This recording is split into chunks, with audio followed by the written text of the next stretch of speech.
बच्चों पूरे YouTube पे मैं चैलेंज देकर कहता हूं कि ऐसी ट्रिक आज तक किसी ने नहीं बताई। इस बात की मैं 100% गारंटी लेता हूं। आज जो मैं आपको ट्रिक बताने वाला हूं, 2025 का एग्जाम देने वाले हो, आपका एग्जाम शुरू होने वाला है। लास्ट टाइम में अगर आपके पास 1 घंटा भी बचा है तो यह वीडियो देख लेना। गारंटी के साथ मैं 100% का दावा करता हूं कि आप सभी बच्चे पास हो जाओगे।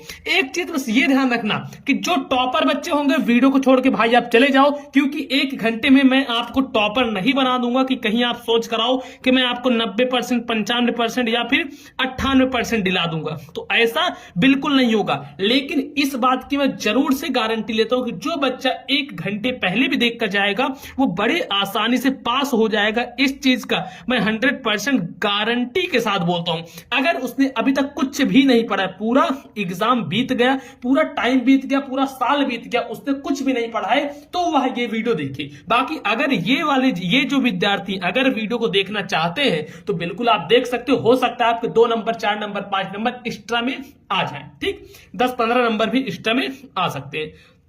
तो कैसे क्या करना है इस चीज को मैं बढ़िया से समझाने वाला हूं। मैं देख रहा था यार यूट्यूब पे बहुत सारे लोग एकदम गंदगी मचा के रख दिए हैं, जिनको कुछ अता पता नहीं। कोई भी आ रहा है उठ के ज्ञान देने चला आ रहा है कि ये ऐसे कर लेना। मैं तो कुछ लोगों को यहां तक देखा हूं, वो लोग कहते हैं कि जो एमसीक्यू क्वेश्चन, जो बहुविकल्पी प्रश्न है, उसमें एक ट्रिक लगा दिया करो। किसी में ए भर दिया, कोई ए या फिर सी, यही देखोगे यही 70% क्वेश्चन सही रहता है। तो भाई मेरे अगर ऐसा होने लगे ना तो समझ लो सब टॉपर ना बन जाए, सभी टॉपर ना बन जाए। ये लोग कुछ ज्यादा ही ज्ञान देते हैं। तो भाई इन चीजों से आप बच के रहो। जो रियलिटी है एकदम मैं रियलिटी बताने वाला हूं। समझ लो बहुत ही इंपॉर्टेंट वीडियो होने वाली। अगर आपके पास ये वीडियो आ गई है तो समझ लो आप बहुत किस्मत वाले हो कि आपके पास ये वीडियो आई है। ठीक, तो इस वीडियो को लाइक कर देना। सबसे पहली बात, जितने भी स्टूडेंट देख रहे हो सारे बच्चे जल्दी से फटाफट से लाइक करेंगे वीडियो को। यहां से हम शुरू करेंगे। देखो 2025 का जो पेपर आएगा कुछ इस प्रकार से आएगा। तो मैं इसको चलो बढ़िया से आपके सामने देखना, आपके सामने इसके मैं बहुविकल्पी प्रश्नों को हल करूंगा, गद्यांश पद्यांश हल करूंगा, निबंध हल करूंगा, और कैसे आपको पत्र लिखना है, किस प्रकार से जीवन परिचय करना है, सब कुछ बताऊंगा। अगर आपको नहीं आता तो कैसे करना है, ठीक है, सारी चीजें बताऊंगा। चिंता बिल्कुल भी मत करो, बहुत अच्छे से सब चीजें आपको पता लगने वाली। तो देखो कुछ इस प्रकार से आपके सामने पेपर रहेगा।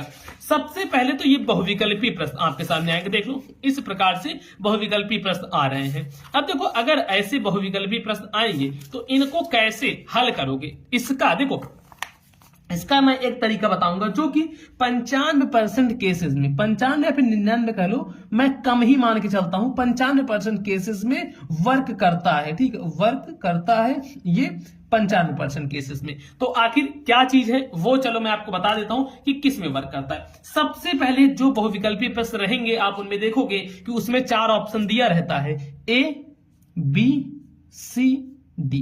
अब कैसे जानोगे कि आपका ए सही है या फिर बी सही है या सी या डी, ये चीज कैसे पहचानोगे? तो मेरा एक जो नियम है जो मैंने ही इन्वेंट किया था, मैंने ही आपको बताया था, उसके बाद से मैं देख रहा हूं काफी सारे यूट्यूबर आपको बताना शुरू कर दिए हैं। तो वो चीज हमेशा आपको ध्यान में रखना है। सबसे पहले तो ये चीज समझना है कि अगर आप एग्जाम हॉल में बैठ गए हो तो सबसे पहले एमसीक्यू क्वेश्चंस को नहीं सॉल्व करना है, डायरेक्ट गद्यांश पद्यांश इन चीजों पे आ जाना, उस पे करना।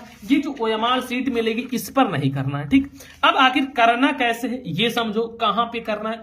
अब देखो क्या होता है ना, एग्जाम के एकदम लास्ट में थोड़ा आपको कहीं से हेल्प मिल सकती है, कुछ हो सकता है आप मेरी बात तो समझ जाओ कि हाँ कहीं ना कहीं से आपको हेल्प थोड़ी बहुत मिल सकती है, या फिर उस समय आपको न याद रहा हो बाद में याद आ जाए।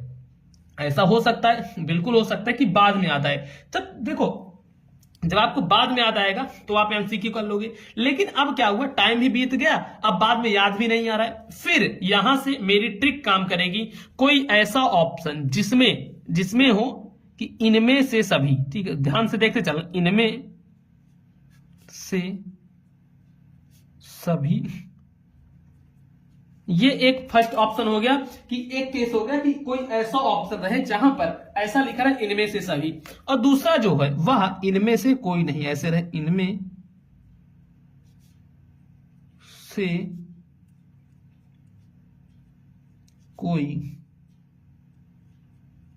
नहीं। ठीक, एक ये ऑप्शन, या फिर यहीं पे कोई ऐसा ऑप्शन दे दे कि ए, आ अथवा बा दोनों, ऐसे ऑप्शन दे दिए। ध्यान से देखना बिल्कुल, अभी मैं आपको इसमें भी टिप बताऊंगा। आ और बा और बा, आ और बा दोनों, यानी कि ए और बी दोनों, या फिर इसमें कोई और इसी प्रकार से ऑप्शन दे दे कि ये सभी इनमें से कोई नहीं, आ अथवा बा दोनों, आ वा बा। इस प्रकार से अगर क्वेश्चंस आते हैं या फिर ये सभी डायरेक्ट ही दे दिए रहे, तो इस प्रकार से अगर आपके पास ऑप्शन रहेंगे, ठीक है, इस प्रकार से ऑप्शन मिलते हैं तो ज्यादातर केसेस में यही ऑप्शन सही होंगे। अब चलो मैं प्रैक्टिकली दिखाता हूं आपको, जैसे कि यहां पे हम इस क्वेश्चन में देखेंगे क्या है। इस क्वेश्चन में क्या दिया गया है, निम्नलिखित में से आधुनिक काल की विशेषताएं बताइए। आपको मान लो ये नहीं आ रहा है, ये नहीं आ रहा, तो यहां पे लगा दोगे विकल्प का और खा दोनों, ठीक, इस प्रकार से हो जाएगा। अब उसके बाद जैसे यहां पे देख लो विकल्प का और खा दोनों, ये इस टाइप वाले जो भी क्वेश्चन रहते हैं ना, ये ज्यादातर होते हैं। लेकिन मैं इस चीज का आपको आश्वासन देता हूं कि ये ज्यादा ऑप्शंस आपको नहीं देखने को मिलेंगे। तो अगर तुक्का भी मारोगे तो 7-8 आपका सही हो जाएगा। तो यानी कि 10 नंबर आपको यहां से बना लेना है, 10 मार्क। पूरे पे नहीं जानना है कि आपका पूरा सही होना चाहिए, इस बात पर बिल्कुल भी नहीं अड़ना है, ठीक। यहां से आपकी इतनी चीजें समाप्त हो जाएंगी। अब बच्चों देखो, इसके बाद, ठीक, इसके बाद क्या करोगे, वीडियो को लाइक कर दो। बहुत ही इंपॉर्टेंट चीज अब बताने वाला हूं, अभी तक नहीं बताया, अब इंपॉर्टेंट चीज शुरू होगी। ऑब्जेक्टिव तो यार ऐसे ही रहता है, समझ लो। ऑब्जेक्टिव में मेन चीज नहीं होता, मेन चीज शुरू होता है ना किस वाले क्वेश्चंस में, जो कि वर्णनात्मक प्रश्न होते हैं, उसमें शुरू होता है, ठीक। और थोड़ा पहले आपसे मुझे कमेंट बताओगे, एक चीज कमेंट में जरूर से बताओगे कि कितना परसेंट आपने तैयार किया है। भले ही अभी 1 घंटे कितना परसेंट आपको लग रहा है कि हिंदी के पेपर में, सारे सब्जेक्ट की मैं बात नहीं कर रहा हूं, हिंदी के पेपर में कितना परसेंट आप पा जाओगे। 70% पाओगे, 80% पाओगे, 85% पाओगे, या फिर 95% पाओगे। कितना परसेंट आप पाओगे, इस बात को मुझे थोड़ा बताना कि आप सही कितने परसेंट पा सकते हो। इस चीज को थोड़ा मुझे जरूर से बताना, ठीक। इतना बताओगे ना, बताओ वादा करो, बताओगे ना, जाओ तुरंत जाओ कमेंट करो जाके कि हाँ भैया हम 70% पा जाएंगे, हाँ भैया हम 80% पाएंगे, नहीं यार हम तो 85 पाएंगे, अरे नहीं भैया हम 95%, हम जो हैं वो टॉपर वाले हैं। कुछ लोग तो मिठाई लेके आने वाले हैं भैया, जल्दी से इनके 95% भगवान दिला दे, उसके बाद मुझे मिठाई खाने को भी मिल जाएगा। तो चलो ये सब तो खैर बात हो गई, जब मिठाई उठाई खिलाना आप लोग, जब रिजल्ट आएगा। तो देखो अब क्या चीज है, अभी देखो समझो, ध्यान से समझो, बिल्कुल अब एकदम ध्यान से चौकन्ना होकर समझना है जो चीज बता रहा हूं, एकदम चौकन्ना होके। यहां पे ऐसे आए, ठीक, थोड़ा 1 पेज पलटे, 2 पेज पलटे, पहुंच गए डायरेक्ट खंड बा पे।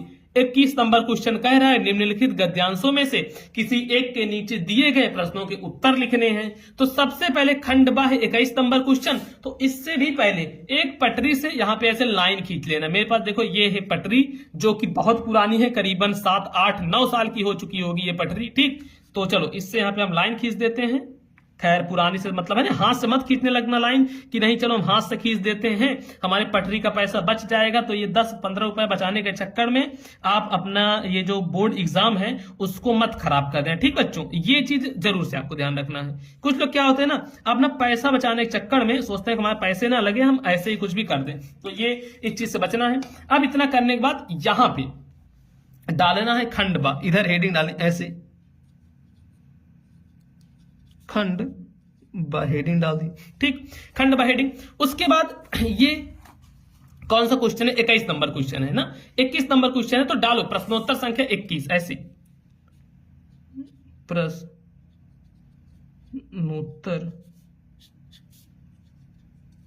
संख्या 21 आपको डाल देना है, प्रश्नोत्तर संख्या 21। अब एक चीज जो ध्यान में रखना है कि ये नीचे देखो अंडरलाइन, भाई बहुत इंपॉर्टेंट, अंडरलाइन ऐसे कर दो, ठीक, नीचे अंडरलाइन किए। अब इसके नीचे भी सेम इसी प्रकार से ये अंडरलाइन कर देना है।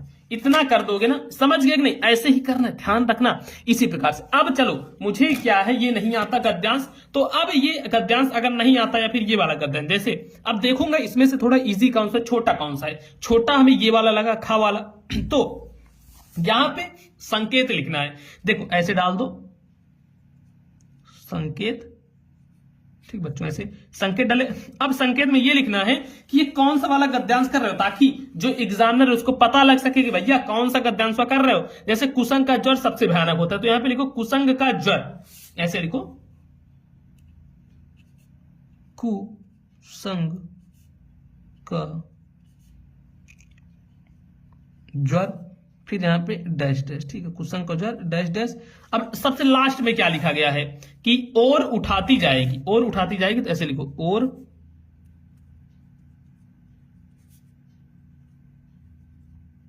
उठाती जाएगी, और उठाती जाएगी, इतना कर दोगे। अब इसके क्वेश्चनों को देखो, इसके क्वेश्चन क्या कह रहे हैं। इसमें जो क्वेश्चन है वो कह रहा है कि प्रस्तुत अवतरण के पाठ का नाम और लेखक का नाम। अब भैया आपको पाठ का नाम भी नहीं पता और लेखक का नाम भी नहीं पता, तो क्या करोगे। तो देखो यहाँ पे पहला नंबर है, तो ऐसे पहला नंबर डालो। अब अगर पाठ और लेखक का नाम नहीं पता है तो नीली पेन उठाना है और लिखना शुरू करना है कि प्रस्तुत गद्यांश की। ध्यान रखना, ऐसे डायरेक्ट मत लिखने ना कि पाठ का नाम हेडिंग डाल दो जैसे मैं बताता हूं, नहीं। अब इसमें थोड़ा आपको ट्रिक आजमानी, जो ट्रिकें है ना ये सब भाई बहुत बहुत महत्वपूर्ण होती हैं, और आप जब पेपर ऊपर दोगे ना उसमें आपको समझ में आएगा कितना इनकी अहमियत होती है। तो ऐसे लिखो प्रस्तुत गद्यांश, ठीक, ऐसे प्रस्तुत गद्यांश, ऐसे लिखो हमारी। अब संदर्भ टाइप लिखना है, ठीक है, हमारी। इसको आप याद कर लो, पाठ्य, पाठ्य यानी पढ़ने वाली पुस्तक, भाई पाठ्य पुस्तक हिंदी के, अब जिस पाठ से लिया गया है उसका नाम। अब ध्यान रखो, अगर इस जगह पर आपको सबसे पहले एक चीज करना है कि ये वाला गद्यांश जो रहेगा पढ़ लेना है। पढ़ने से क्या होगा ना, आपको थोड़ा आइडिया लग सकता है कि ये किस पाठ से लिया गया। जैसे देखो, कुसंग का ज्वर सबसे भयानक होता है, यह केवल नीति और सद्वृत्त का ही नाश नहीं करता है बल्कि बुद्धि का भी क्षय करता है। किसी युवा पुरुष की संगत यानी कि जो मित्रता होती है, जो संगति होती है, यदि बुरी होगी तो वह उसके पैरों में बंधी चक्की के समान होगी, जो उसे दिन दिन अवनति के गड्ढे में गिराती जाएगी, और यदि अच्छी होगी तो सहारा देने वाली बाहु के समान होगी, जो उसे निरंतर उन्नति की ओर उठाती जाएगी। तो देखो, प्रस्तुत गद्यांश हमारी पाठ्य पुस्तक हिंदी के अब ऐसे लिखो, किस पाठ से लिए गए नहीं पता, वैसे ये मित्रता पाठ से लिए गए। तो जो भी आपको पता हो, जिस भी पाठ का नाम पता हो यहां पर लिख देना। उसके बाद इस डैश डैश पाठ से लिया गया है, मान लो मित्रता है, ममता, कुछ भी लिख दिया, ठीक है, पाठ से लिया गया है।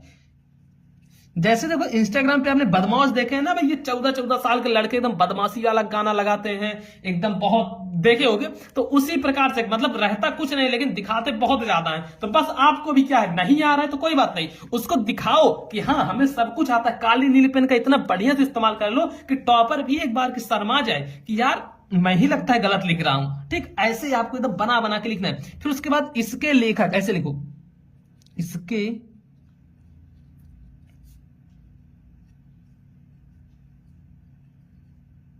लेखक। इसके लेखक कौन है, जो भी आचार्य रामचंद्र शुक्ल है, लेकिन आपको नहीं पता है तो ऐसे मान लो आपने तुक्का से लिख दिया, इसके लेखक जयशंकर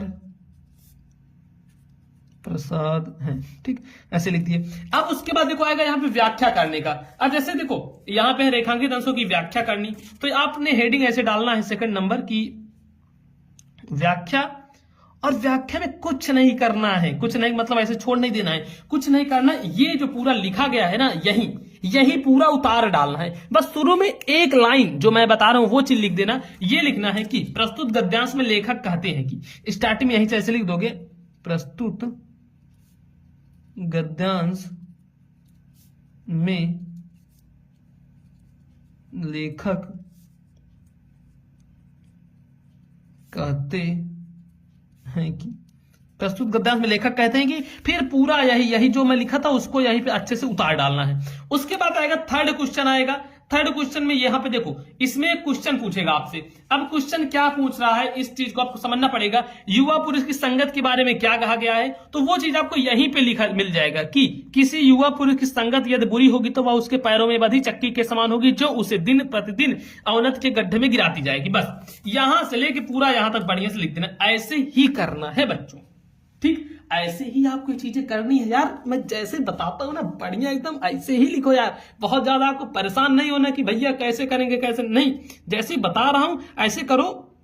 और इस बात की गारंटी मेरी है कि आप जरूर से पास हो जाओगे। मैंने आपको पास होने का वादा किया है ना कि आप पास होगे, बिल्कुल होगे। अब उसके बाद देखो सेम पद्यांश का आएगा। यहां पे देखो पद्यांश 22 नंबर है ना पद्यांश का, तो पद्यांश पे भी सेम ऐसे हेडिंग यहां पे डालनी है। प्रश्नोत्तर संख्या 22, प्रश्नोत्तर संख्या 22 आपने डालना है। उसके बाद फिर यहाँ पे ऐसे एक अंडर वो कर देना है, साइड वाली लाइन खींच देनी है। अब ये सब खींचना थोड़ा जरूरी रहता है। क्या होता है ना, एग्जामिनर के ऊपर भाई इफेक्ट थोड़ा बढ़िया पड़ता है, ये चीज है ठीक। एग्जामिनर के ऊपर इफेक्ट तो बढ़िया पड़ता है, तो ऐसे कर देना है। इतना करने के बाद अब नीचे ऐसे देखो, नीचे कर दो यहाँ पे अंडरलाइन, ठीक, नीचे ऐसे अंडरलाइन कर देना है। अब इसके बाद क्या करोगे, यहाँ पे निम्नलिखित पद्यांशों में से किसी एक के नीचे दिए गए प्रश्नों के उत्तर लिखना है। मान लो आप का वाला कर रहे हो तो यहाँ पे चाहे डाल भी दो, जैसे 22 का कर रहे हो का, फिर संकेत वगैरह डाल के फिर सेम उसी प्रकार से जैसे मैंने गद्यांश का बताया है सेम इसी प्रकार से पद्यांश का लिखना है। मैं पद्यांश का लिखने में आपका समय नहीं व्यर्थ करूंगा। फिर देखो आगे आएगा जीवन परिचय। जीवन परिचय कैसे करना चलो बताता हूं। जैसे 23 का वाला आप जीवन परिचय कर रहे हो तो यही मान लो 23 का कर रहे हो जीवन परिचय, ऐसे हेडिंग डालोगे। अब इसमें जिसका भी जीवन परिचय कर रहे हो वो आपको पता तो होगा नहीं, यहां तक मैं जानता हूं। ये आपको नहीं पता होगा तभी यह वीडियो देख रहे हो। तो देखो नहीं पता होगा तो क्या करना है, जैसे पहला कर रहे हो रामचंद्र शुक्ल का, अब मैं मान के चलता हूं मुझे नहीं आता तो आप कैसे डाल देना, फर्स्ट वाला है रामचंद्र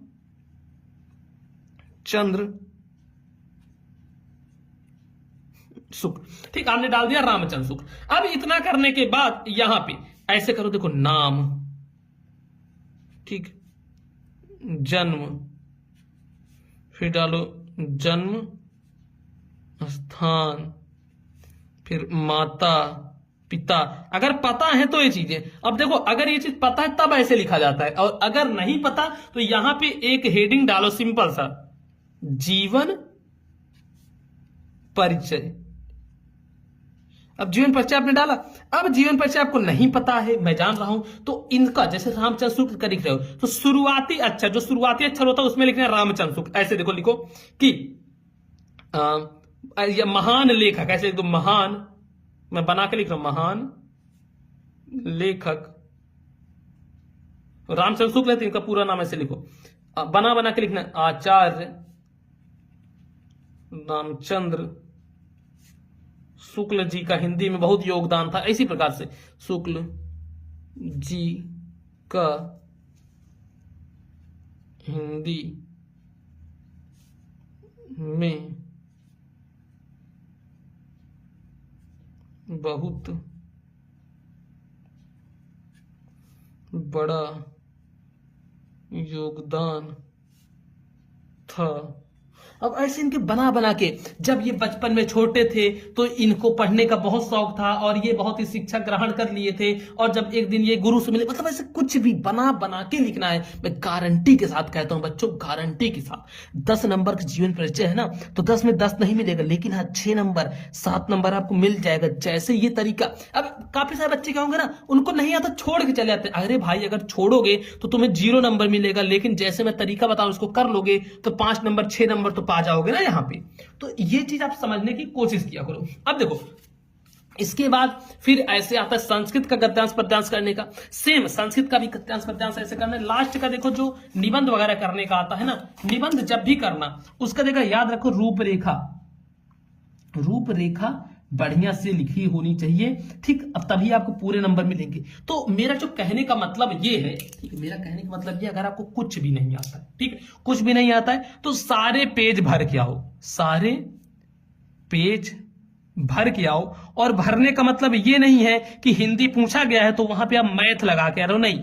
अगर पूछा गया जैसे जीवन परिचय, तो जीवन परिचय को ही किसी का ही जीवन परिचय बना के आपको लिखना है। कुछ भी पूछा गया, गद्यांश पूछा गया है तो गद्यांश को बना के लिखना है। और एक चीज बताता हूं, अगर आपका एग्जाम है और एग्जाम होने में अभी 24 घंटे बाकी है, ठीक है, तो आप ब्रह्मास्त्र बैच ले सकते हो, क्योंकि ब्रह्मास्त्र बैच में मैं ला दिया हूं सिर्फ और सिर्फ वही प्रश्न जो कि आपके बोर्ड एग्जाम में पूरे टकराने वाले हैं 95%। तो ब्रह्मास्त्र बैच जाके लेना।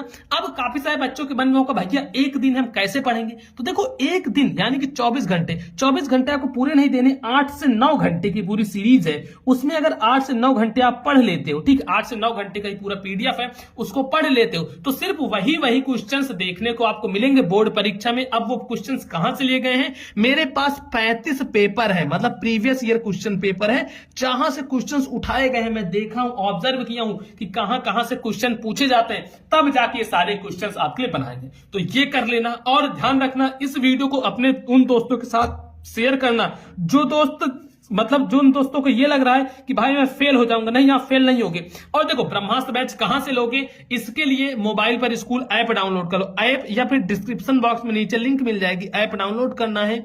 कौन सा ऐप, मोबाइल पर स्कूल, ठीक है, ये मोबाइल पर स्कूल ऐप को डाउनलोड कर लेना है। तो इस तरीके की वीडियो आपको मिलती रहेंगी। वीडियो को लाइक करना, चैनल पर नए हो तो चैनल को जरूर से सब्सक्राइब कर लेना।